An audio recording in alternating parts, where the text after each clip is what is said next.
So we've been focusing on lawmaking this week. We talked about how laws are created, namely who creates them, the fact that we have legislatures at state, national, and local levels, as well as other organizations. And we're going to talk about some of those organizations today, like agencies and courts.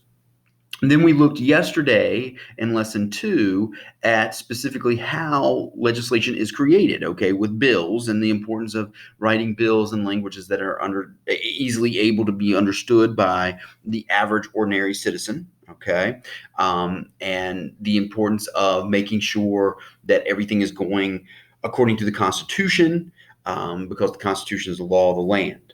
Today, what we're going to look at, like I said, is we're going to look at agencies and courts and also international law and just briefly discuss those three topics.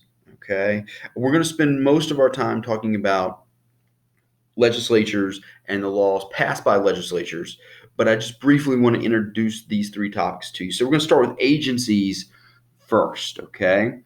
Many of the laws that affect us on a daily basis are made by government agencies. We don't even realize that. Okay. Um, their job is to make things more specific. Okay. For example, the U.S. Department of Education several years ago came up with the idea of No Child Left Behind.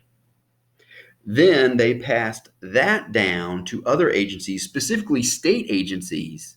How are you going to carry it out? Because remember, that is actually an issue that the states are in charge of, is education. So we got this national kind of suggestion. Then it was up to other agencies, specifically state agencies. How are we going to make it work, and how is it going to be specific to your state? Okay. Like I said, the laws that are passed by agencies affect almost every aspect of our daily lives. All right. And they have the force of law. Okay. And some good examples are OSHA. You might want to get a couple of these down. OSHA, the EPA, which is the Environmental Protection Agency. Okay. OSHA deals with safety at the workplace. All right. And for those of you that have taken like culinary with Chef Shoop, or you've worked in automotive classes or welding and stuff like that, you have to do those OSHA tests to make sure you're going to be safe when you go into the labs. Okay. Then you got the Department of Homeland Security. Okay. The DOT, which is the Department of Transportation. All right. Now, the Department of Transportation is going to deal with like overall, like the interstate system. Then you have Virginia Departments of Transportation or local departments of transportation that are going to deal with issues within the boundaries of their states. Okay. But like the interstate system crisscrosses a bunch of states, it's important to have a national Department of Transportation to deal with that. All right. But at the same time, that National Department of Transportation gives a lot of power to state departments of transportation because they're the ones that are going to have to deal with it quicker. Okay. And that's something that we're going to talk about agencies in just a second. Okay. The reason we see so many agencies is because they are supposed to free up Congress or the state legislature to deal with more important issues. Okay. If Congress had to deal with every important safety issue within the workplace, it would get nothing done. Okay. That's why we have OSHA. All right. Now, the idea is they work in conjunction with Congress, but we want to free Congress up to work on more important issues. Okay. Then you got TSA, the Transportation Security Administration. Okay. That's another good agency as well.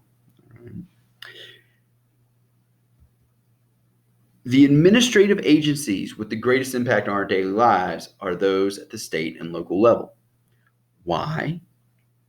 Because we deal with them the most. Okay. Their jurisdiction is within their boundaries, within their borders. Okay. And that tends to be where we spend most of our time. So it would make sense that we deal with these groups the most. Oftentimes, agencies are referred to as hidden lawmakers, okay, because of the numerous rules and regulations that they pass that affect our businesses, industry, and individuals. Okay. They administer government programs and provide many services. Okay. For example, retirement. Okay. Welfare. All right. Those are policies passed by the government, but then the agencies created carries them out, like Social Security Administration. Okay. The government says we need to have Social Security, but that agency is responsible for making sure that it's handed out. Okay. Now, what a lot of people don't realize, okay, besides the fact that they impact our daily lives, is that the legislation passed by these agencies have the power of law. Okay. And part of the deal with the agency, no matter what level, whether it's at the national level or the state level, is they are expressly given the power that they can pass legislation that has the impact of law without it being voted on, because they're dealing with so many issues and they need to deal with those issues quickly, because we're dealing with stuff we deal with on a daily basis. Okay. Now, that being said, it does not mean that we don't have a voice. Okay. I definitely want you to get down this term, public hearings. Okay. Before regulations by agencies are proposed, individuals and businesses have an opportunity to express their views on these proposals. Now, I will admit there is some controversy as to whether or not the agencies give people enough time to express their opinions on proposals. Okay. There have been some criticisms of that, or they might let businesses express their ideas, but they won't let individuals express their ideas. Okay, so there's some criticism of public hearings, but public hearings are there for you, whether you as a worker or you as a consumer, okay, or you as just a person, can express your opinion. Okay. So they do get impact from us, even though they're moving quickly and they're not doing things like proposing bills and then voting on bills and having them become laws. Okay. Now, how do we know about this? And this is where some of the controversy arises. There is a special newspaper called the Federal Register, okay, that publishes regulations. Okay. So part of the deal with public comment is, if you want to know what's going on, you get the Federal Register. Now, it is usually not something that most people have. Okay. Usually they don't get it delivered to their house. They are supposed to be in libraries. Okay. That's where the idea is that if you have a question, you can go to the public library and look at the Federal Register there. Okay. That's how people learn, and that's how they can comment on proposed rules. All right. And this is why I say it can get controversial, because, like I said, not everybody goes to the library and not everybody is going to pick up this newspaper. Okay. And that's why some people criticize, well, you're not really opening it up to the public, because all the public doesn't have an opportunity to comment on these regulations you guys are passing. Okay. Critics also argue that agencies create a bloated bureaucracy and require wasteful paperwork, okay, and that they interfere with the efficient operations of the marketplace, okay. While I understand that to a certain degree, because there are a lot of agencies out there, at the same time, I would argue, if we didn't have agencies, some important safety regulations that we take for granted would not be passed. And the best example of that is OSHA. Okay. You need an organization like OSHA. In fact, you need different branches of OSHA to govern different industries, to make sure that employees are safe and consumers are safe. Okay, we learned that the hard way from the Industrial Revolution. If you read The Jungle, okay, by Upton St. Clair, and you read The Jungle, I mean, Teddy Roosevelt read The Jungle and almost became a vegetarian, which is a big deal, because he was a big game hunter. He loved meat. Okay, but when you read The Jungle by Upton St. Clair, and it talks about rats getting crushed, it's all about the meat packing industry. It talks about rats getting crushed up with the meat and then packaged with the meat, and they try to put poison out to kill the rats, but then the rats and the poison end up with the meat, and you have meat laying out spoiling that is then wrapped up and sold to consumers. If it weren't for an organization like OSHA, which was created to prevent stuff like that from happening, okay, and things like the Meat Inspection Act and the Pure Food and Drug Act, if it wasn't for stuff like that, we would be in danger, not only as workers, but also consumers, okay? So I understand people's criticism of it, but I would argue that agencies are a good thing because they keep us safe. Okay. Now, switching gears from agencies, let's talk about the courts real quickly. Okay. Courts also make laws. Okay. Let's be honest, even though they're there to interpret the law, they also make laws. In fact, their interpretation is the law. All right. The easiest thing, and we're going to talk a lot about this semester, okay, this is the whole reason you're taking this course, is through trials. Okay. A court proceeding, the ruling that is handed out at that court proceeding is law. Okay. Courts listen to testimony, they consider evidence, and they decide the fact in a disputed situation. Notice I say the court because I'm referring to both the judge and the jury. Okay. Because some courts are just, some cases are heard by judges alone, then some cases are jury trials. Okay. Depending on the case. But the ruling that is handed down in that proceeding is law. We often deal with laws from courts through appeals court or appellate court. Okay. This is when a higher court reviews results from a previous trial and can change results. The highest appeals court of the land is the Supreme Court. And the job of the Supreme Court is to make sure that laws are functioning within the Constitution. Okay? So if a ruling comes down from the Supreme Court, like Brown versus the Board of Education, which threw out Plessy versus Ferguson, it has the power of law, and it better protects people within the bounds of the Constitution. Okay, and it's very, very important that we have these types of courts because we can change decisions. Okay, people make mistakes, and we do need to deal with them. We do need to change them. Now, these rulings that courts make, and by the way, I hope you're getting these terms down. These rulings that courts make are called precedents. Okay, when a court makes a decision, it will often guide future cases with similar questions. Okay. Again, it doesn't mean it can't be overturned. You have appeals courts, all right? But a lot of times when a court makes a ruling, it is used in future rulings, and we call that a precedent. Okay. What the court says goes, and that helps us determine where we go from here down the line. Okay.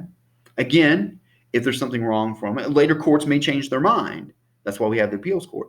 But the idea is rulings have weight and they will impact future decisions. Okay.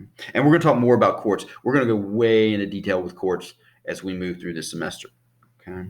Now, the last thing I want to talk about is international lawmaking. Okay. There's a little gavel in our scales of justice. Okay.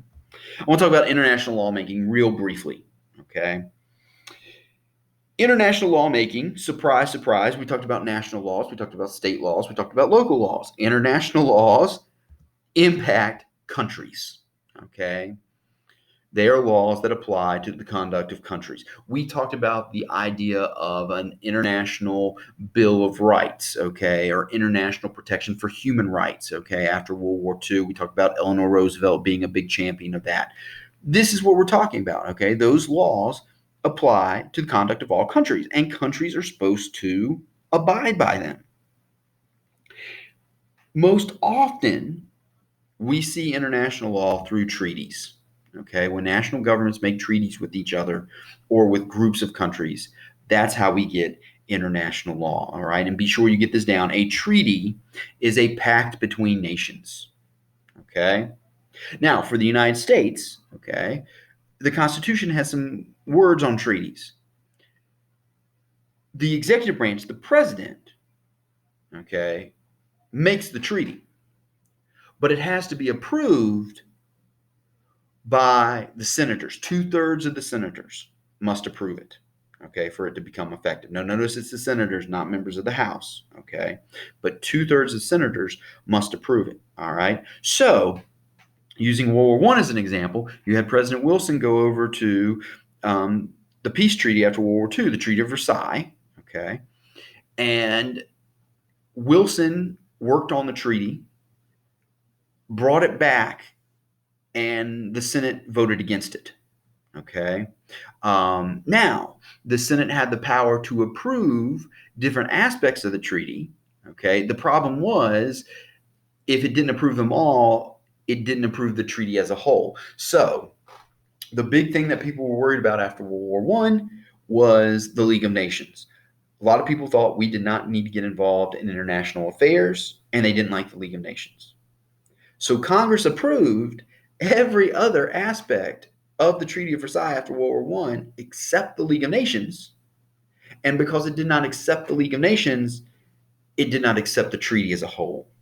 Okay, and I know that's really confusing, but the whole reason I show you that is to give you an example of our Constitution has something to say about treaties, and this idea of separation of powers and checks and balances. Okay, if the president, and I'm not saying Wilson did this, but if the president stepped out of line with the treaty he brought back, then Congress representing the people should do something about it. Okay, so even though we're dealing with international law, our law, the Constitution, has something to say about it. Now, these treaties can regulate commerce between countries. It deals with refugees crossing national borders, deals with ownership of property, including copyrights and patents. There have been environmental regulations in treaties, et cetera, et cetera. Okay, so it's issues like we talk about. We do, the national government deals with national issues, the state government deals with state issues, local government deals with local issues. International government, international treaties deal with international issues between countries. Okay. Now, each country is assumed to have authority over the people within its borders. Okay. So, while a treaty is important, okay, the country is still individually responsible for carrying the treaty out. And the best example of this, once again, is with World War II with World War I leading up to World War II.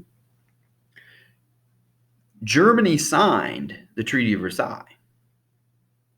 But then as Hitler came to power, Hitler just kind of ignored it. And there were a lot of problems with that. He shouldn't have ignored it, but there was really no international agency to prevent him from doing it. Now, other country, and no country really, until it was too late, spoke out against it because they were trying to appease him and make him happy. So that's why I say countries, even though they might sign these treaties, they are still responsible for the people within their own border. And how they carry those treaties out might differ from country to country. Okay? Now, a big question with this, and this is a very, very tricky issue. What if a crime is committed between countries? Okay? There is something called extradition. Okay, and I want you to get that word down. When you extradite somebody, okay,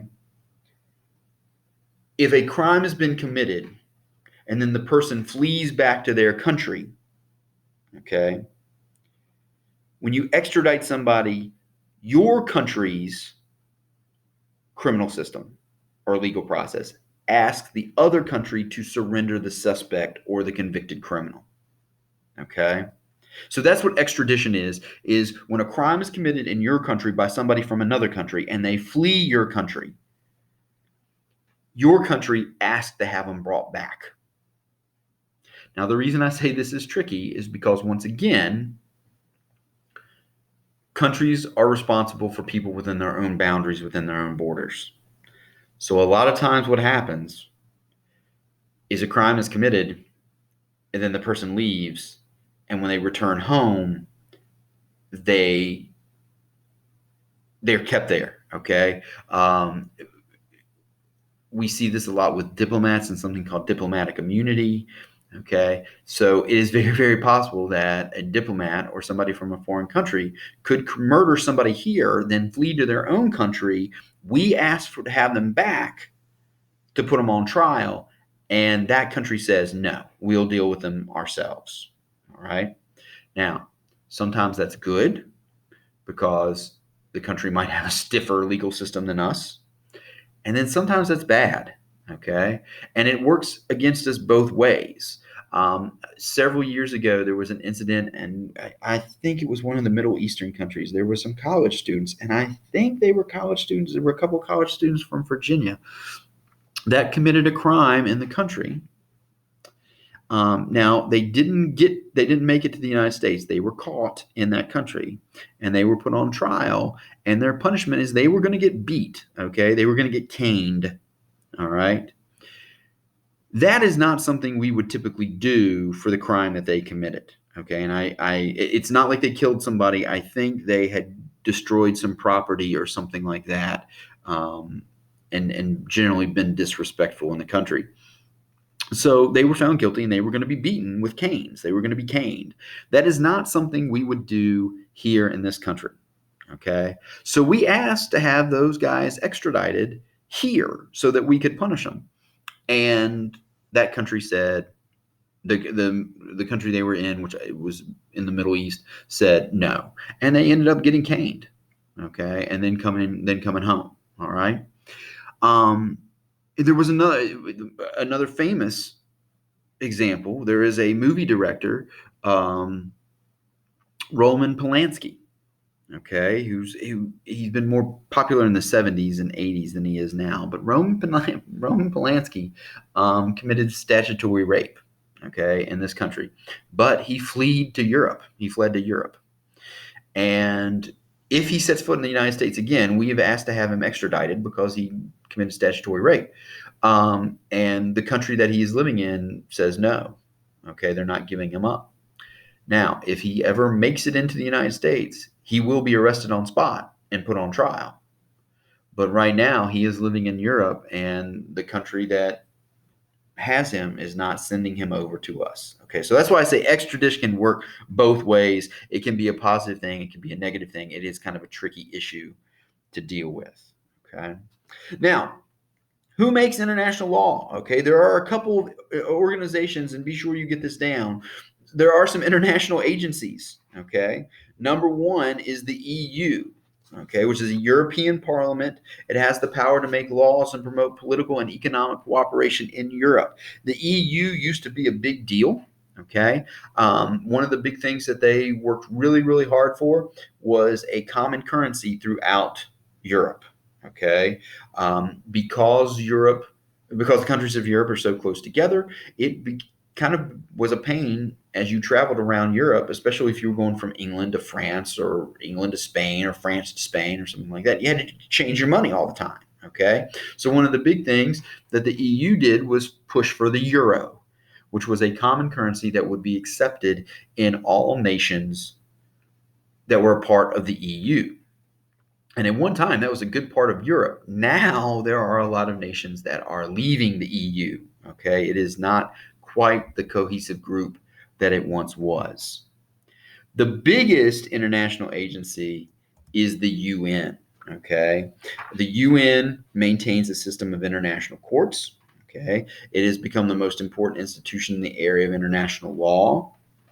Countries that join agreed to abide by the provisions of its charter. And the UN was founded after World War II. It replaces the League of Nations because the League of Nations had no power. Okay, League of Nations had no power because it had no military and it had no U.S. support. The UN has its military comprised of member nations. Okay, everybody kind of contributes certain forces to the UN Army, and it has U.S. support. In fact, it is located in the United States. Okay. Now, the UN is also an interesting organization. Um, Recently, with North Korea, uh, North Korea often ignores legislation passed down by the UN. Okay, one of the big things that the UN in recent years has had to deal with is nuclear weapons. Okay, and that tends to be what we're dealing with North Korea. North Korea claims to have nuclear weapons and weapons of mass destruction. The UN wants to get in and inspect those weapons to see how deadly they are and to make sure, and to protect the North Koreans as well, to make sure that the weapon plants are safe and that they won't go nuclear and North Korea blows up. And basically, North Korea often says, no, we're not going to let you in. Okay. And again, because countries have jurisdiction over their borders, it's often difficult to back those up. Okay.